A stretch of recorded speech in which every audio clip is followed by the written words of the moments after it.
Hey, what's up, everybody? It's just Charles, and welcome you guys to another episode of the Dreamerspro Show, where we cover everything from sports, hot topics, classic debates, and entertainment, and where we give you guys a fresh perspective on things and how we see them. And we got a serious episode for you guys that you definitely want to stick around for. Make sure you go ahead and like the video and subscribe to the channel if you haven't already. So yesterday, I was doing some research for some things for us to discuss on the channel, because y'all know we produce content 6 days a week. So I was like, okay, what can we talk about? And I stumbled upon a segment from Skip Bayless's new show that he has on YouTube. It's called The Skip Bayless Show, and I've seen some of the, some of the segments on there. I'm sure a good amount of you guys are well aware of that show now. I think you have over 80,000 subscribers there.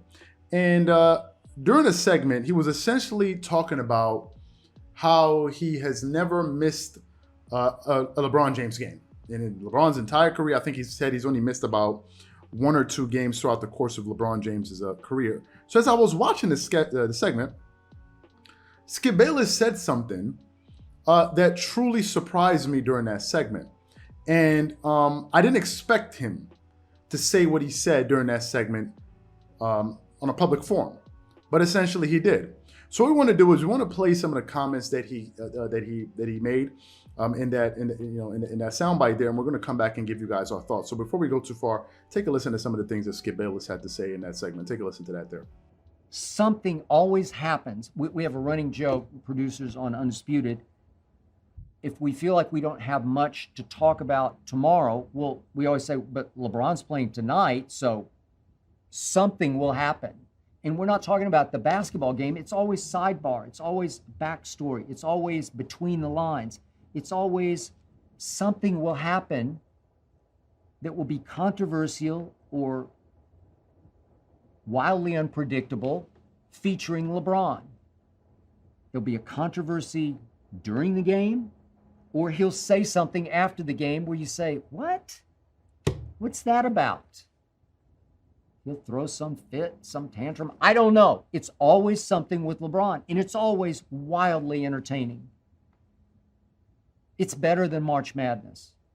LeBron is October Madness, November, December Madness, January Madness. He's madness all the way into June. He's always June Madness, except maybe for this year if they miss the playoffs. But watch, something will happen. It's always something. He's going to score 50, or he's going to want Vogel fired after the game, and he's going to drop hints about that. Something will happen every LeBron game. So I don't miss them because I can't miss them. And I don't want to miss them because no player has ever entertained me on a more consistent basis than LeBron. But that's during and after games. I always said about Michael Jordan, got to cover him that one great year, that last dance year in Chicago, 1998, last dance. Every game with Michael I ever covered, he would do one thing where I would sit back and say, I don't think I've ever seen that before. But that was pure basketball. That was GOAT basketball. LeBron is the GOAT of words spoken or written about him. No one's ever had more words spoken or written about him. No player in any sport, individual sport, team sport. LeBron is the GOAT of words spoken about, because he's just so fascinating. Now, let me tell you what was disturbing about the comments that he had to make. I have no issue with Skip Bayless's candor. The issue I had was what had to do with what he was being candid about. He said this show is for him to kind of let loose and kind of say things that they are, to take the audience behind the curtain. So he's already set the precedent for the show. However, I took some exception to some exceptions to some of the things that he was saying.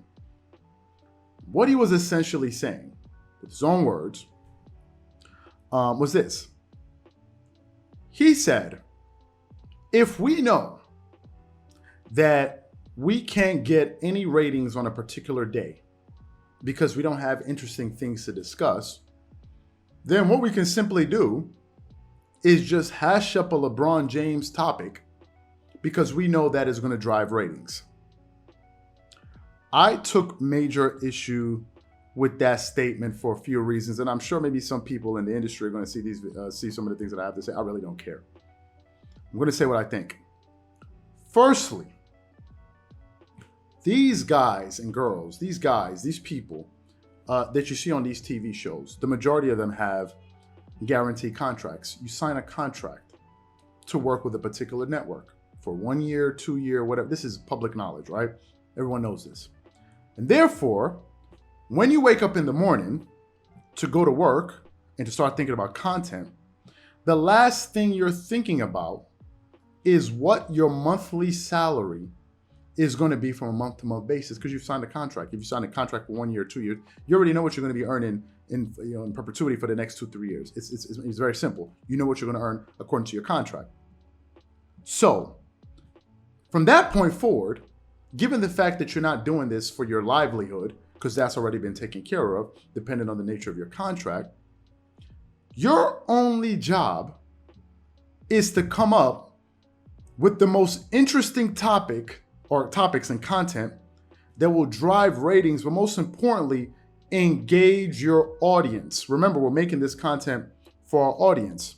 So when you say, when we wake up and we realize we don't have a topic, you just say, well, let's just come up with a LeBron James topic. That's the easy way out.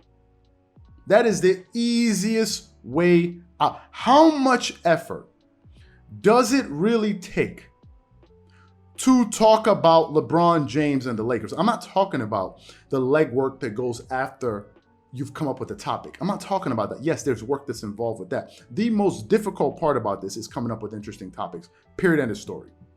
Because that's what truly drives it. Then how you perform comes secondary. If you don't have a topic, there's nothing to perform. So you're telling me, if you couldn't come up with, if you can't come up with any interesting topics, we're just going to hack our way to ratings by talking about LeBron James. And to me, I find it laughable when people suggest that in order for you to do or perform in this business, you have to have a journalism degree. I find that to be laughable on its face. I truly believe that.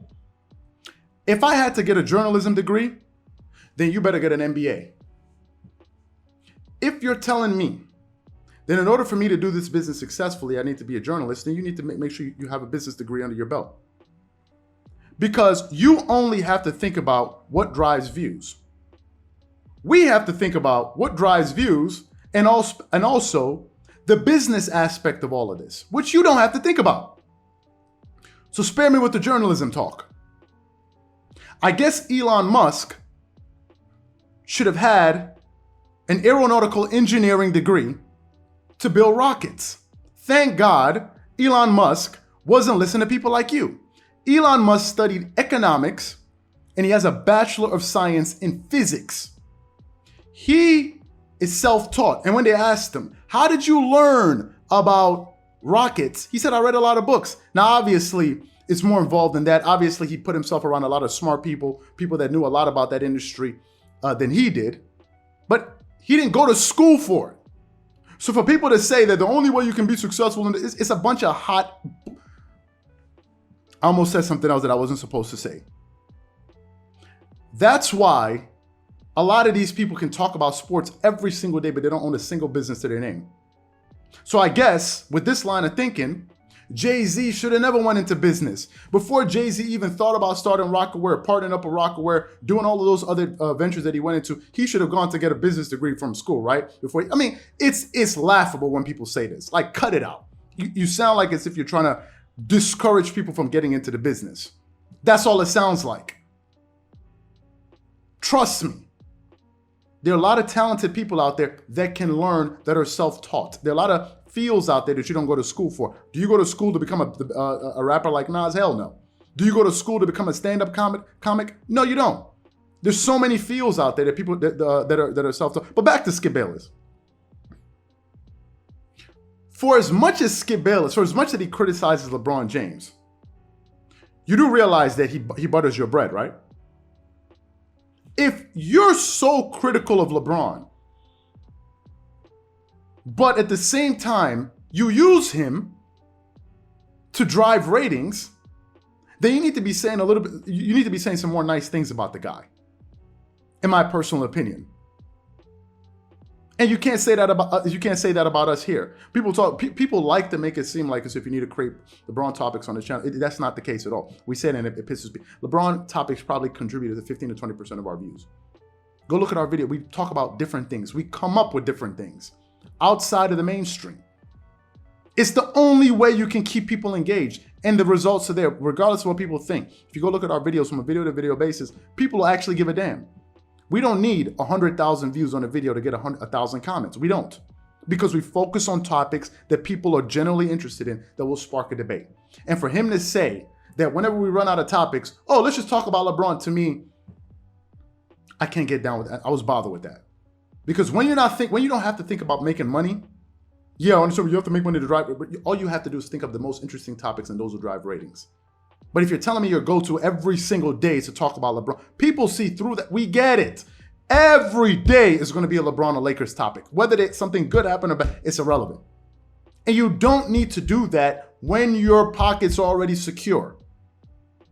These are my thoughts. I'm not taking back a single thing that I said. If anybody saw this part of the industry that feel this type of way, that's your bloody business. I meant every single word that I said, and to tell people that you need to be a journalist to be able to do this business, I guess to me, I think it's a joke.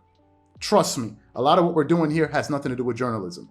It has a lot to do with hard work, thinking smart, learning, having an open mind, trying to come up with interesting topics. Not just your ability to talk well and write well. There's more to it than that. These are my thoughts. Whatever you guys think, leave your thoughts and opinions in the comment section. We'll catch you guys on the next episode. Peace.